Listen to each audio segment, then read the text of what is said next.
আলমগীর ভাই অসাধারণ একটা ব্যক্তিত্ব না, আলমগীর ভাই মনের মতো তাকে তৈরি করতে পেরেছি আমরা।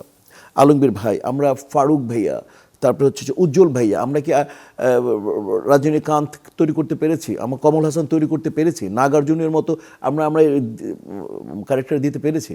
অমিতাভ বচ্চন যেরকম যদি অগ্নি করেছেন, উনি মোহাব্বতে করেছেন, এরকম আমাদের আলমগীর ভাই, সোহেল রানা ভাইয়া, উজ্জ্বল ভাইয়া ওনাদের তো আমরা দেওয়া উচিত ছিল না। দেখুন, ধর্মেন্দ্র মৃত্যুর পর তার সিনেমা মুক্তি পেয়েছে ইকিস, এবং তিনি শেষ দিন পর্যন্ত সিনেমার কাজের সাথে যুক্ত ছিলেন। শ্রীদেবীর কথাও যদি আমি বলি, সেখানেও কিন্তু তিনিও কিন্তু শেষ সময় পর্যন্ত সিনেমা উপহার দিয়ে গিয়েছেন, কাজের মধ্যেই ছিলেন। ইংলিশ ঋষি কাপুর তিনিও কিন্তু তাই, একেবারে কাজের মধ্যে ছিলেন। কিন্তু আমাদের শিল্পীরা তো তা করছেন না। আমাদের আমাদের আমাদের আমাদের চলচ্চিত্র সংশ্লিষ্ট এই বিষয়ই নাই আমাদের দেখুন, আজকে ইন্ডাস্ট্রিতে শাবানা জি নেই, ববিতা আপু নেই, সুচন্দা নেই, চম্পা নেই। আমি বললাম না, ইন্ডাস্ট্রি থাকতে হবে না, এটা তো ইন্ডাস্ট্রি থাকতে হবে, এটা স্ক্রিপ্ট রাইটার থাকতে হবে, ডিরেক্টর থাকতে হবে, প্রডিউসার থাকতে হবে, এরকম লিখবে তারা যে এই শাবানা জির এই বয়স, মিশা সওদাগরের বয়স আমি যখন এসেছি 20, এখন আমার 60, তো আমার এখন ক্যারেক্টার কিভাবে দিবে, কে লিখবে এটাকে? এটা অনেক অনেক অভিজ্ঞতার আলোকে তাকে আলোকিত থাকতে হবে। এরকম একটা লোক তো নেই। আমাদের রাজ্জাক ভাই পেয়েছেন অনেক চরিত্র, রাজ্জাক ভাই আলাদা, রাজ্জাক ভাই সব রকম চরিত্র করেছেন, কিন্তু এর মধ্যে আমাদের যদি সোহেল রানা ভাইকে বলি, আলমগীর ভাই অসাধারণ একটা ব্যক্তিত্ব না, আলমগীর ভাই মনের মতো তাকে তৈরি করতে পেরেছি আমরা। আলমগীর ভাই, আমরা ফারুক ভাইয়া, তারপরে হচ্ছে যে উজ্জ্বল ভাইয়া, আমরা কি রজনীকান্ত তৈরি করতে পেরেছি, আমরা কমল হাসান তৈরি করতে পেরেছি, নাগার্জুনের মতো আমরা আমরা ক্যারেক্টার দিতে পেরেছি। অমিতাভ বচ্চন যেরকম যদি অগ্নি করেছেন, উনি মোহাব্বতে করেছেন, এরকম আমাদের আলমগীর ভাই, সোহেল রানা ভাইয়া, উজ্জ্বল ভাইয়া ওনাদের তো আমরা দেওয়া উচিত ছিল না, তারা করতে পারে, আমরা তো চাইতেই পারি, তাই না? উজ্জ্বল ভাইয়া তো উজ্জ্বল ভাইয়ের যে অ্যাকশন, রজনীকান্ত এখন পর্যন্ত কাজ করে, আমি সেটা বলতে চাই।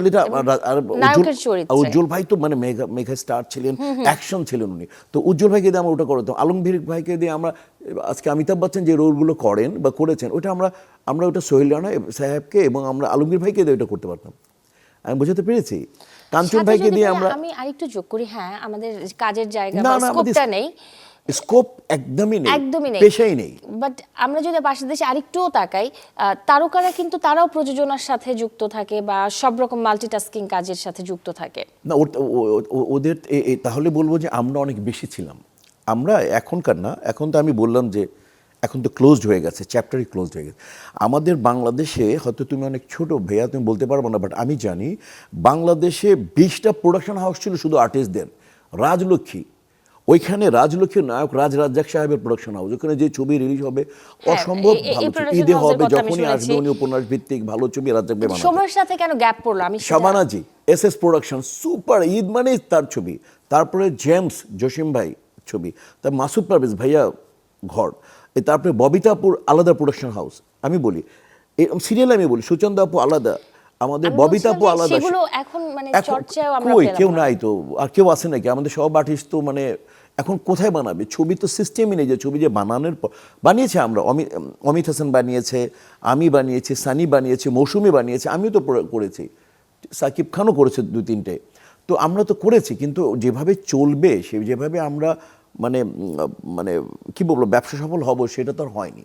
কারণ তখন ইন্ডাস্ট্রির সিস্টেমগুলো সব চেঞ্জ হয়ে গেছে। লোকের এই ডিজিটালের যুগে লোক যে ডিমান্ড, এই ডিমান্ডটা আমরা আমাদের মেধার সাথে ট্র্যাক করে চালাতে পারিনি। সব মিলিয়েই বলবো যে তবে আশা থাকবে ভাইয়া, সকল রকম সংকট সরে যে সবাই যেন এক, মানে চলচ্চিত্র সংশ্লিষ্ট সবাই যেন এক সুতোয় না এটা চলে বা কাজ হয়, কারণ আমরা সিনেমা ইন্ডাস্ট্রিটা ঘুরে দাঁড়াক সেটা চাই, আমরা মনে প্রাণ চাই। বাট হয়তোবা আমরা চাই কি, মানে সমন্বয় লাগবে সরকারি বেসরকারি ভাবে, এটা অত্যন্ত গুরুত্বপূর্ণ একটা ব্যাপার।